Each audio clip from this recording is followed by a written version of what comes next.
ونستعينه ونصلي على رسوله الكريم أما بعد. حدثنا عبد الله بن مسلمة عن مالك عن مخرمة بن سليمان عن قريب أن ابن عباس أخبره أنه بات عند ميمونة وهي خالته،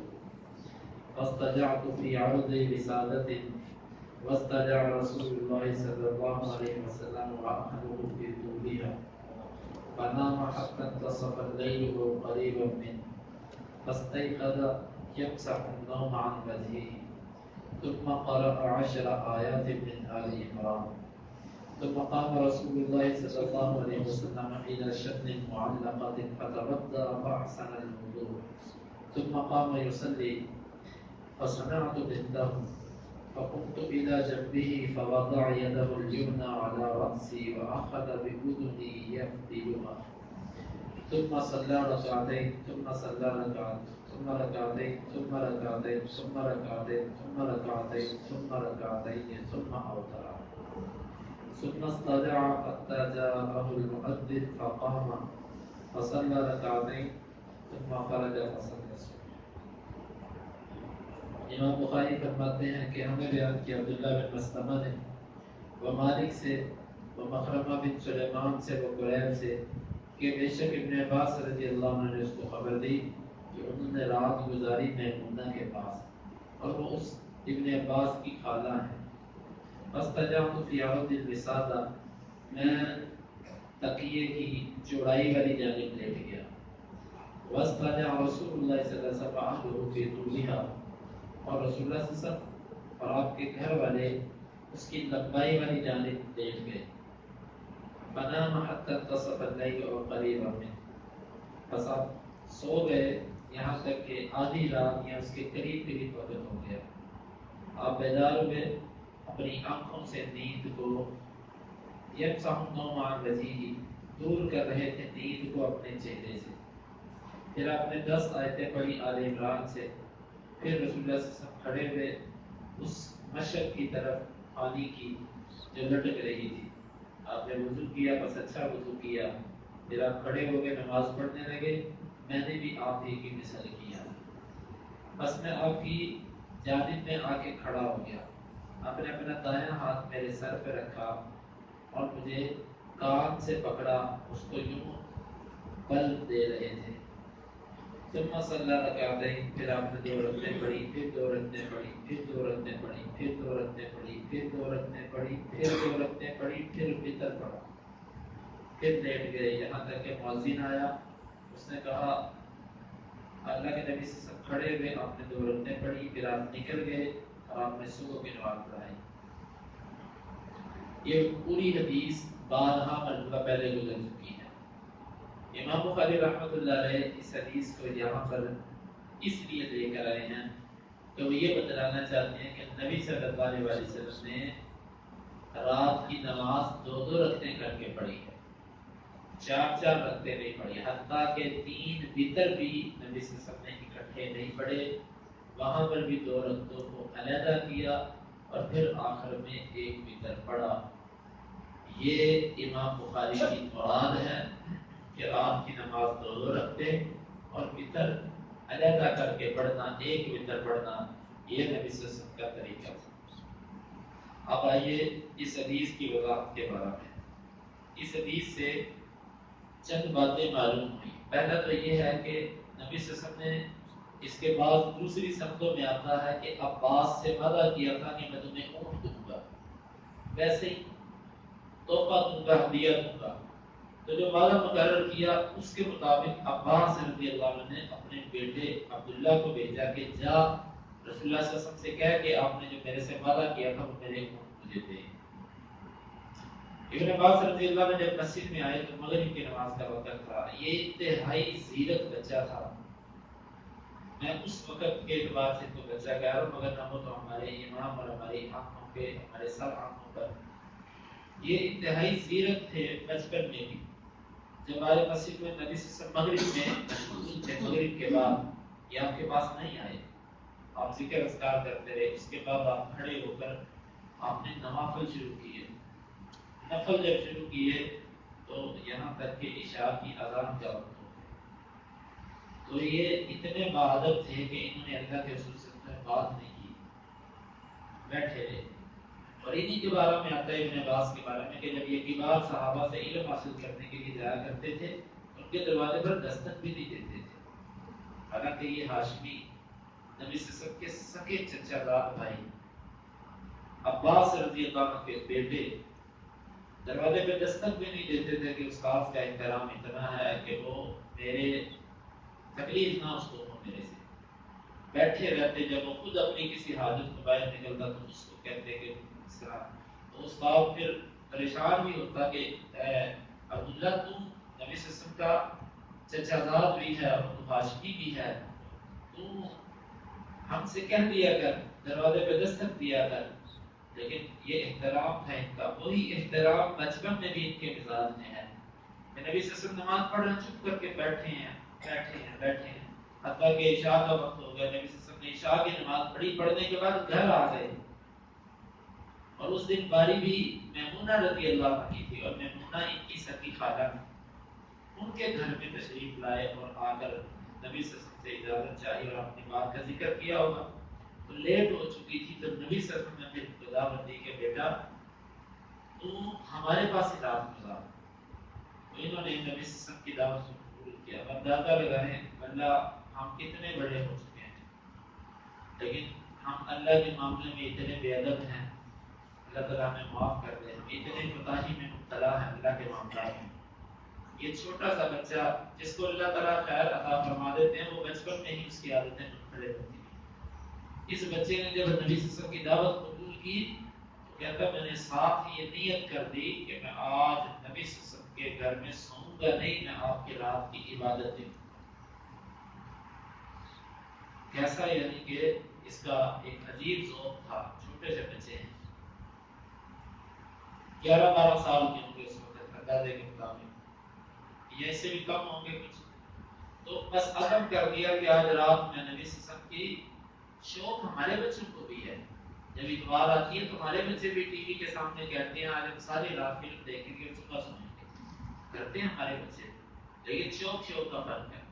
اس کا شوق تھا کہ میں نبی کی عبادت دیکھوں گا ساری رات۔ اور بعض روایات کے اندر یہ آتا ہے کہ سوتے میں اپنی خالہ کو بھی کہہ کر سوئے کہ جب رسول اللہ صلی اللہ علیہ وسلم کھڑے بیدار ہونا تو مجھے بھی بیدار کر دینا۔ خود بھی ارادہ یہ ہے کہ نہیں سوؤں گا، اور خالہ کو بھی احتیاطاً کہہ دیا، یعنی الارم بھی لگوا دیا کہ اگر سو جاؤں تو مجھے بیدار کر دینا۔ بس پھر یہ طاق میں رہے ساری رات،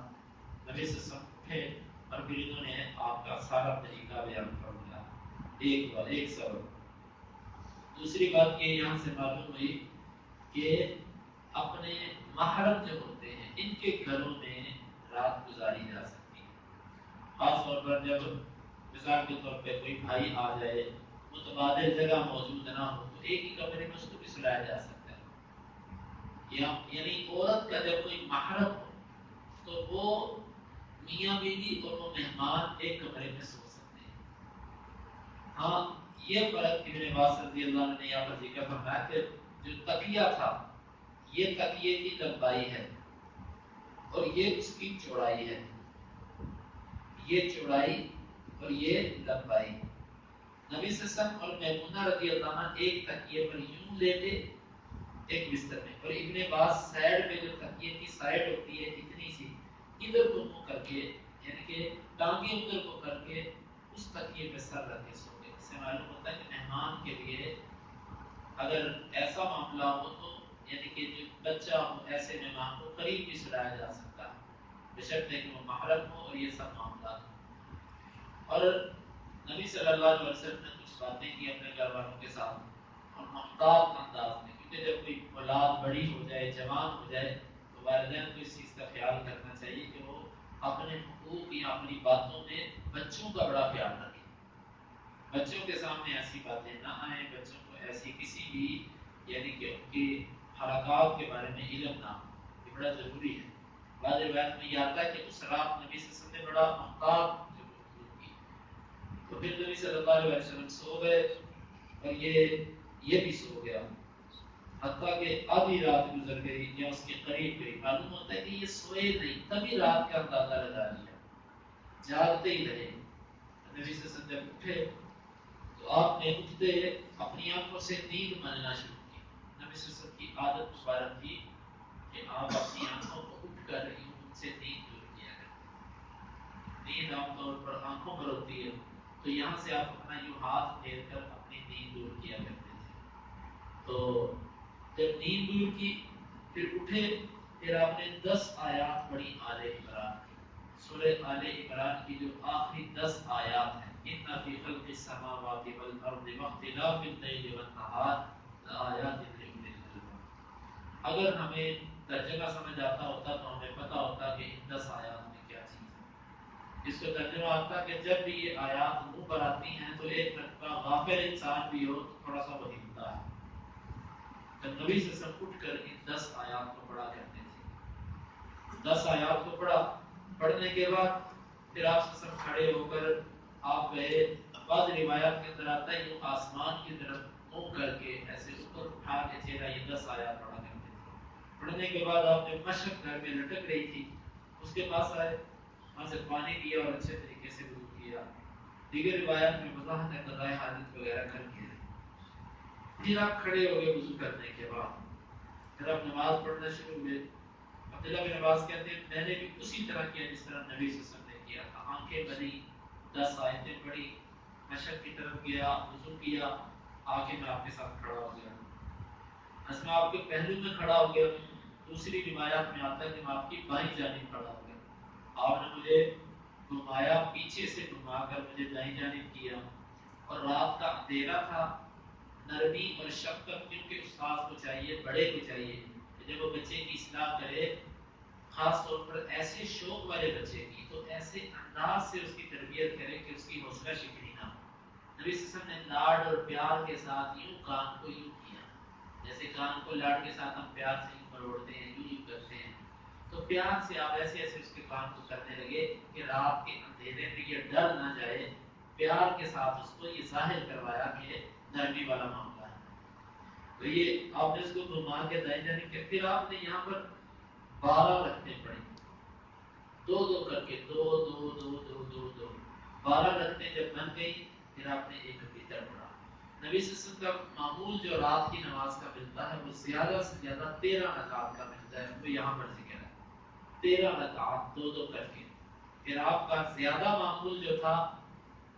زیادہ سے زیادہ جو عدد ملتا ہے وہ 13 ہے، لیکن اکثر جو آپ کا معمول ہوتا تھا وہ 11 کا ہوتا تھا کہ 11 رکعات پڑھا کرتے تھے۔ لیکن آپ سے 9 بھی ثابت ہے اور 7 بھی ثابت ہے، یعنی کم بھی آپ صلی اللہ علیہ وسلم سے ثابت ہے، زیادہ سے زیادہ 13 ہے، دو دو کر کے پڑھی، ثم اوتر، پھر ایک وتر پڑھا، ثم استجع حتى جاءه المؤذن، پھر یہ نماز پڑھنے کے بعد آپ سو گئے۔ جب آپ سوئے، بعض روایات کے اندر یوں بھی آتا ہے کہ نبی صلی اللہ علیہ وسلم 12 رکعتوں کے درمیان بھی لیٹتے رہے ہیں، رکعتیں پڑھی، سو گئے، پھر اٹھے، پھر مسواک کی، وضو کیا، پھر پڑھی، پھر سو گئے، پھر اٹھے، پھر مسواک کی، پھر وضو کیا، یعنی یوں بھی بعض روایات کے اندر ملتا ہے۔ تو پھر آپ سو گئے، پھر مؤذن آیا تو آپ کھڑے کر آپ نے 2 رکعتیں پڑھی، آپ کا یہاں پر وضو کرنا نہیں ملتا، کیونکہ یہ حدیث پیچھے گزر چکی ہے کہ نبی صلی اللہ علیہ وسلم کی آنکھیں سوتی تھی، آپ کا دل نہیں سوتا، تو جب دل بیدار رہے تو وضو نہیں ٹوٹتا، کیونکہ دل جب تک بیدار ہوتا ہے انسان غافل نہیں ہوتا، اس وقت غفلت کا تعلق دل کے ساتھ ہوتا ہے۔ تو نبی صلی اللہ علیہ وسلم کا دل بیدار تھا، اس لیے آپ پر غفلت نہیں آتی تھی، جب غفلت نہیں آتی تھی تو وضو بھی آپ کا نیند کی نہیں ٹوٹتا تھا، محض سونے سے وضو نہیں ٹوٹتا تھا۔ اسی سے علماء نے کہا کہ نیند جو ہوتی ہے یہ ناقض وضو نہیں ہے، بلکہ مزنۃ النقض وضو ہے، یعنی کہ نیند وضو نہیں توڑتی، بلکہ نیند میں جو ایک شبہ پیدا ہو جاتا ہے نا کہ شاید ہوا خارج ہو گئی، کیونکہ جب انسان سوتا ہے تو اس کے جسم کے اعضاء ڈھیلے پڑ جاتے ہیں اور تسمہ کھل جاتا ہے، تسمے سے مراد شرمگاہیں ہیں، یعنی اس پر جو انسان جب تک بیدار ہوتا ہے پہرا لگا ہوا ہے، پہرے سے مراد اس کو معلوم ہے کہ کیا چیز نکل رہی ہے، لیکن جب انسان سو جاتا ہے اس کا یہ احساس ختم ہو جاتا ہے کہ شرمگاہ سے کیا چیز نکلی ہے، ہوا وغیرہ، تو یہ اسی صورت میں ہوتا ہے جب انسان کا دل جو ہے نا وہ غافل ہوتا ہے. تو اس سے معلوم ہوا کہ اصل نیند ناقض وضو نہیں ہوتی، بلکہ یہ نقض وضو کا مقام ہے، یہاں پر وضو ٹوٹتا ہے، اس لیے کہا گیا کہ وضو کریں. ثم خرج فصلى صبح، پھر اس کے بعد آپ نکلے، آپ نے صبح کی نماز پڑھائی. اس سے معلوم ہوتا ہے کہ چھوٹے بچے کے ساتھ نرمی کرنا، شفقت کرنا، اور اپنے گھر میں مہمان کو سلانا، اور اپنے عبادات کے معمول میں کمی نہ لے کر آنا، یہ چیزیں اس حدیث سے معلوم ہوتی ہیں. باقی اس حدیث کی انشاءاللہ اس سے حاصل ہونے والے مزید کچھ فوائد اور مزید احکام انشاءاللہ وتر کے باب کے آئندہ درس کے اندر آئیں گے. اللہ تعالیٰ اس پر عمل کی توفیق عطا فرمائے. اللهم انفعنا بما علمتنا وعلمنا ما ينفعنا وزدنا علما. اللهم اقسم لنا من خشيتك ما يحول بيننا وبين معاصيك، ومن طاعتك ما تبلغنا به جنتك، ومن اليقين ما تهون به علينا مصائب الدنيا. متعنا اللهم بأسماعنا وأبصارنا وقوتنا أبدا ما أحييتنا، واجعله الوارث منا، واجعل ثأرنا على من ظلمنا، ولا تجعل مصيبتنا في ديننا، ولا تجعل الدنيا أكبر همنا ولا مبلغ علمنا، ولا تسلط علينا من لا يرحمنا. وآخر دعوانا